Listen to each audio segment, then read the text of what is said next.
শেখ হাসিনার শাসনামলে গত ১৫ বছরে বাংলাদেশ থেকে প্রতি বছর গড়ে প্রায় ১৬ বিলিয়ন মার্কিন ডলার অবৈধভাবে পাচার হয়েছে। শ্বেতপত্র প্রণয়নে গঠিত কমিটির অনুসন্ধান প্রতিবেদনে উঠে এসেছে এমন তথ্য। ১ ডিসেম্বর প্রধান উপদেষ্টা অধ্যাপক ডক্টর মোহাম্মদ ইউনূসের কাছে এই প্রতিবেদন জমা দিয়েছে কমিটির প্রধান ডক্টর দেবপ্রিয় ভট্টাচার্য। শ্বেতপত্র প্রণয়নে কমিটির সদস্যরা জানায়, শেখ হাসিনার শাসনামলে দুর্নীতি, লুণ্ঠন এবং ভয়ঙ্কর রকমের আর্থিক কারচুপির যে তথ্য পাওয়া গেছে তা আতঙ্কিত হওয়ার মতো। এই যুগান্তকারী কাজের জন্য কমিটিকে ধন্যবাদ জানিয়ে প্রধান উপদেষ্টা জানান, এই প্রতিবেদন চূড়ান্ত হওয়ার পর জনসাধারণের কাছে উন্মুক্ত করা হবে।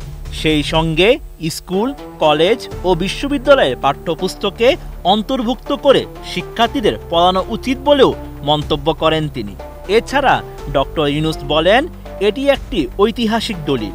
জুলাই আগস্টের গণ অভ্যুত্থানের পর অর্থনীতিকে যে ভঙ্গুর দশায় তারা পেয়েছেন তা এই প্রতিবেদনে উঠে এসেছে। জাতি এই নথি থেকে উপকৃত হবে। সঠিক প্যাড আর সঠিক তথ্য দিয়ে এসব সামলে নিব এক হয়ে। Monalisa sanitary napkin.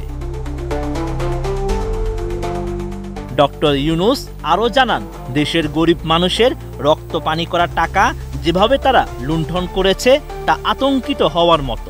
দুঃখের বিষয় হলো, আওয়ামী লীগ প্রকাশ্যেই এই লুটপাট চালিয়েছে।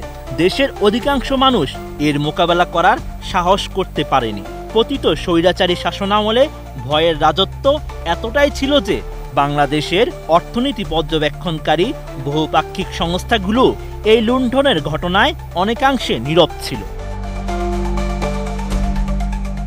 সরকারের কোনো হস্তক্ষেপ ছাড়াই স্বাধীনভাবে কাজ করা হয়েছে বলে জানান কমিটির প্রধান ডক্টর দেবপ্রিয় ভট্টাচার্য।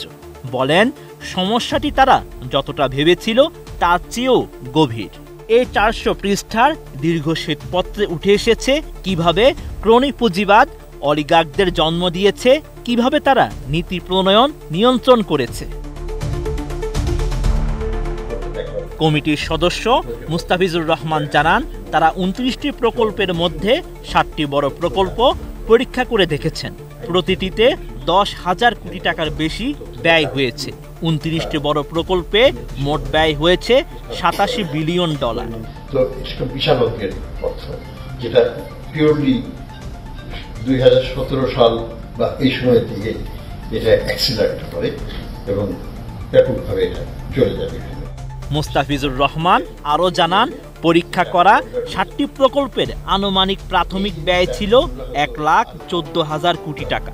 অতিরিক্ত উপাদান যোগ করে, জমির দাম বেশি দেখিয়ে এবং ক্রয়ের ক্ষেত্রে হেরফের করে প্রকল্পের ব্যয় সংশোধিত করে ১,৯৫,০০০ কোটি টাকা করা হয়।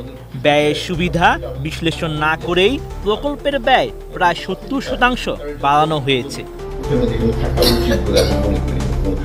কমিটির অন্য সদস্যরা জানান, বিগত শাসনামলে কর অব্যাহতির পরিমাণ ছিল দেশের মোট জিডিপির ৬%।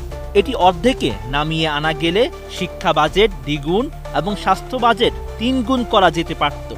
আর বিদ্যুৎ উৎপাদনে ৩০ বিলিয়ন ডলার বিনিয়োগ করা হয়েছে এবং ১০% যদি অবৈধ লেনদেন ধরা হয় তাহলে পরিমাণ হবে কমপক্ষে ৩ বিলিয়ন মার্কিন ডলার। এ সময় আরও উপস্থিত ছিলেন অর্থ উপদেষ্টা সালেহ উদ্দিন আহমেদ, বাংলাদেশ ব্যাংকের গভর্নর আহসান এইচ মনসুর, মুখ্য সচিব সিরাজ উদ্দিন সাথী, সিনিয়র সচিব লামিয়া মোর্শেদ সহ প্রমুখ।